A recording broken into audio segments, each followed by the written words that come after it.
Indoor और outdoor जो athlete देखने में सेम से लगते हैं, लेकिन जो टेक्निकल लेवल है इन दोनों गेम का वो बहुत ही अलग होता है। सबसे पहले क्लियर कर देते हैं कि जो आपके इंडोर और आउटडोर इवेंट हैं, इनके जो रिकॉर्ड है वो बिल्कुल वैलिड होते हैं, यानी वर्ल्ड एथलीट उनको है ना ऑफिशियली मानता भी है। बस डिफरेंस यही है कि जो इंडोर का रिकॉर्ड है वो अलग होता है और आउटडोर का जो रिकॉर्ड है वो अलग होता है, दोनों को मिक्स नहीं कर सकते।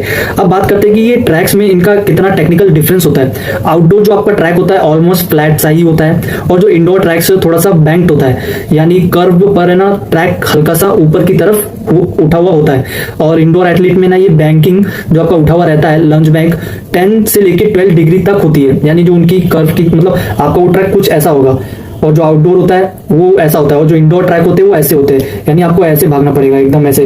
ठीक है, कर्व पर है ना ये पूरा फायदा ही मिलता है उनको, कर्व में ना बहुत ज्यादा फायदा मिलता है। रेस के सबसे इंपॉर्टेंट हिस्सा होता है कर्व या बैंड। सबसे जब एथलीट बैंड पर सही एंगल से लीन करते हैं ना, तो बैंकिंग उनको हेल्प करता है, यानी जो उनका जो कर्व ऐसा उठा हुआ रहता है वो उनको हेल्प करता है। इससे एथलीट को ना एक तरीका और पुश और स्लाइड शॉट इफेक्ट मिलता है।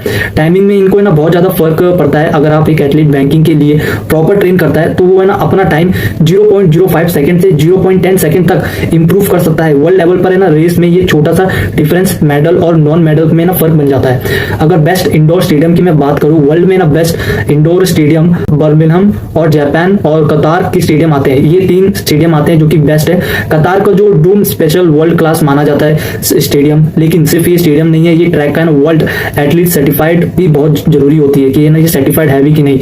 जैसे अभी भुवनेश्वर स्टेडियम, स्पेशल बात ये है कि ये एक इंटरेस्टिंग बात ये आ जाती है कि भुवनेश्वर की जो इंडोर स्टेडियम है उस पे ना हाइड्रोलिक सिस्टम यूज किया गया है। यानी अमेरिका में जो स्टेडियम हाइड्रोलिक स्टेडियम होता है उसमें ना जिसमें जो ट्रैक फ्लैट भी किया जा सकता है, मतलब उस फ्लैट को ना उस स्टेडियम के जो ट्रैक्स है उनको फ्लैट भी किया जाता है, यानी बैंडिंग से उसको है ना ऐसे भी किया जा सकता है। ट्रैकिंग इवेंट शो भी बनाया जा सकता है। पूरा एथलीट स्टेडियम भुवनेश्वर का जो ये स्टेडियम है ऐसा नहीं है, ये ट्रैक परमानेंट बैंक्ड है, यानी ये परमानेंट बैंड भी हो सकता है, ऐसे कर्व उठ भी सकता है। इसका मतलब ये है कि ये स्टेडियम सिर्फ एथलीट के लिए बनाया गया है। ये चीज एथलीट के लिए बहुत बड़ी पॉजिटिव बात है।